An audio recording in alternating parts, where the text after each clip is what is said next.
Let me just start with a few uh, uh, reflections, remarks on what I think the longer term geopolitical impact of COVID will be.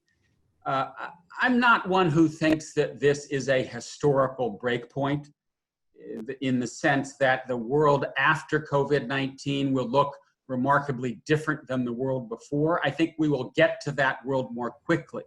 And that world is some combination of a bipolar world with two peer competitors, China and the United States, and a multipolar world with many other actors that are neither tightly aligned to China nor the United States, the EU, Russia, India, Brazil, Indonesia, Turkey. And so I think we're headed toward a world in which the sort of tight the Western leadership of globalization, that's coming to an end. It would have come to an end anyway, but I think it's being expedited by the fact that a crisis that touches everyone, as you see, is not producing the kind of collective response that we would like. In fact, everyone is going their own way, particularly the United States. I can't think of any crisis since World War II of this scope where the United States is largely missing in action. And that, I think, means that we're going to move quickly to a world in which there isn't the kind of collective leadership provided by the United States that we've seen. My second observation would be, again, to caution against predictions of some breakpoint. I don't think we are witnessing the end of globalization. I don't think we're witnessing decoupling. The world is too integrated. Financial markets, commodity markets, supply lines, yes, there'll be some adjustment, but we're not going to unravel and go back to something that looks more like the Cold War, where there were two really independent, separated economic blocs. Third point, Europe has actually done quite well amid the crisis. I've been impressed after a slow start, and we now see the rescue package coming together. Merkel woke up from a long sleep and said, the future of the Eurozone is at stake. I'm going to do something that I've been unwilling to do. Is this a Hamiltonian moment for Europe, the moment in which they turn the corner? I don't think so, but I do think that we can expect a Europe that is more capable, more distant from the United States. I think this has been a very painful period in transatlantic relations, but not a moment in which Europe somehow emerges as a different, fundamentally different kind of union. My final point, I expect there to be a Russian turn to the West, partly because I think that the EU is going to want to move toward a better relationship with Russia in the future, and also because I think the Russian concern about the geopolitical future will be more focused on China than on the West. And so I do think there is an opportunity in the years ahead to try to repair the relationship with Russia, although I would not do so without Russian movement, particularly on Ukraine, where so far the Kremlin has been unwilling to budge.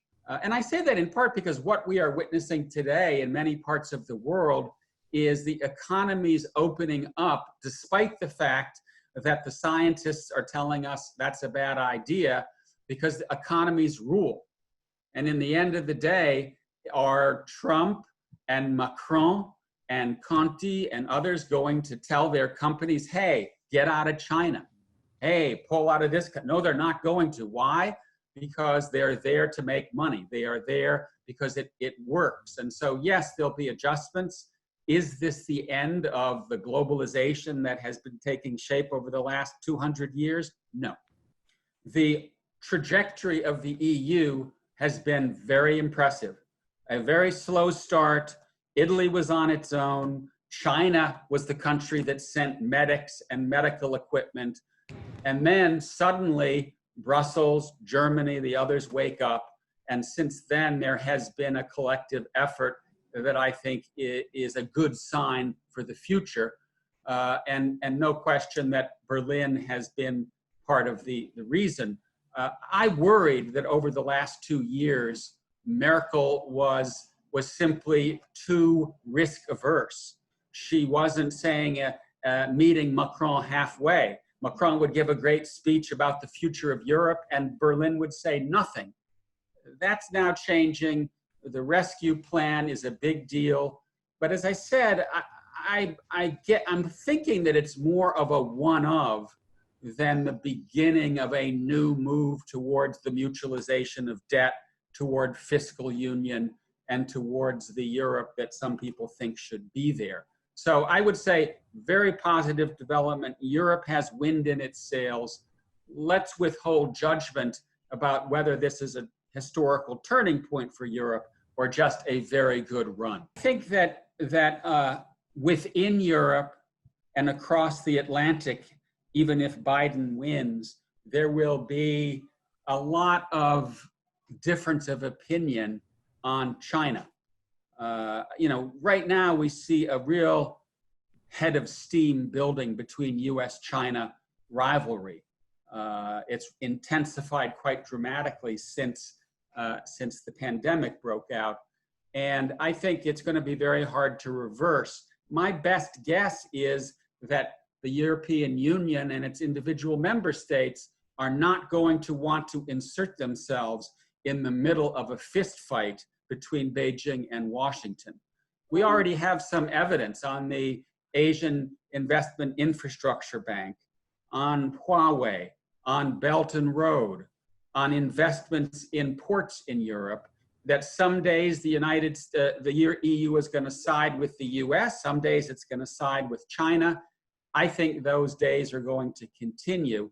And my best guess is that when it comes to US-European relations, even under a Biden who is very Atlanticist, some of the toughest issues that the two sides of the Atlantic will have to deal with is differences of opinion over engagement with China as well as engagement with Russia.